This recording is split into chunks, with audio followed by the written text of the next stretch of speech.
in North Wales where we teach our new pilots how to fly jets. He's also flown the Tornado F3, so he's a Tornado fighter pilot. And he's also interested in amateur tree surgery, believe it or not.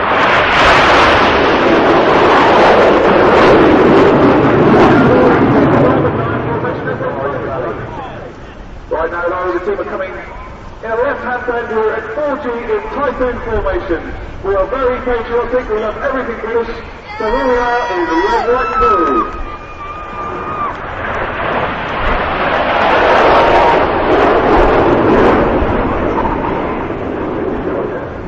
And it makes the close formation flight that much more difficult.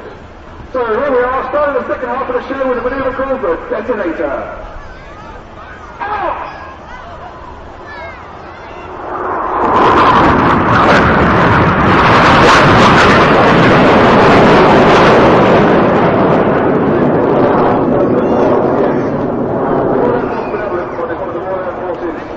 Charities, and they do an awful lot of great work.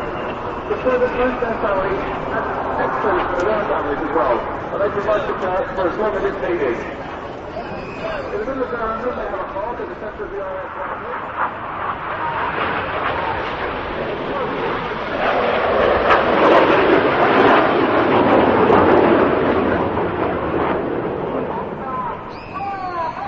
So we start with reds 8 and 9 with two of the red smoke.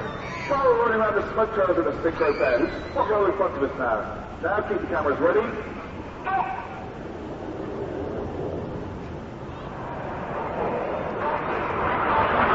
Ladies and gentlemen, we are the Red Arrows. We represent the very best of British.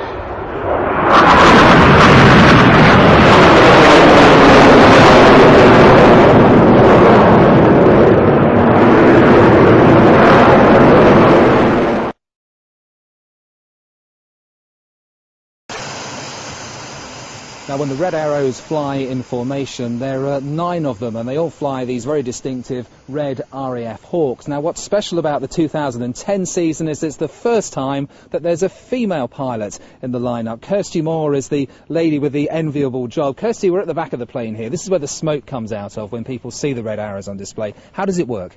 That's right, just underneath the jet you can see there the smoke pod, which is full of the diesel fuel and the mixed up dyes. And then here at the back you've got 3 pipes that releases the diesel into the hot jet gases, which is about 500-600 degrees C. That evaporates and produces the smoke. And you can do different colours? That's right, we've got red, white and blue.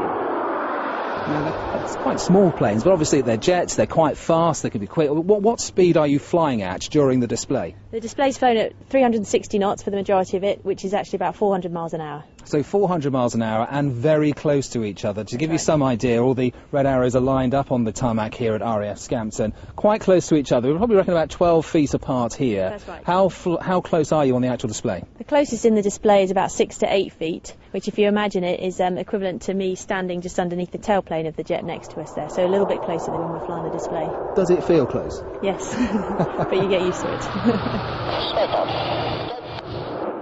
I was absolutely blown away to have been selected to join the Red Arrows and also to be able to represent the Royal Air Force in the way I'm able to as Red 3. The girl bit on top is someone was always going to do it sooner or later, and by pure timing it actually ended up being me. It's phenomenal. I mean, I've been flying now for 4 weeks with the Reds, and I have to say it's totally exceeded all of my expectations and hopes for the job. It's great from a personal point of view. The actual flying is really demanding and challenging, so there's great satisfaction involved in the job, but also the teamwork that's involved is something slightly unique to any other squadron in the Air Force, in that we're so close and the way the squadron operates is so different. It's just phenomenal, and then the opportunity to get to show this off to the general public throughout the summer is brilliant. I think I was 12, 13 years old when I decided I wanted to join the Air Force as aircrew, which does seem quite young. My father is actually in the Air Force. He was a navigator on Tornado GR1s, as they were in those times. And it was really hanging around his squadron in the school holidays when my mum was still at work that inspired me to join this great camaraderie that you get on the squadron and seeing the guys planning. I thought it was brilliant and wanted to be part of it. So what does Dad think now? He's pretty proud, yes. Yeah, he doesn't stop talking about me. It's embarrassing.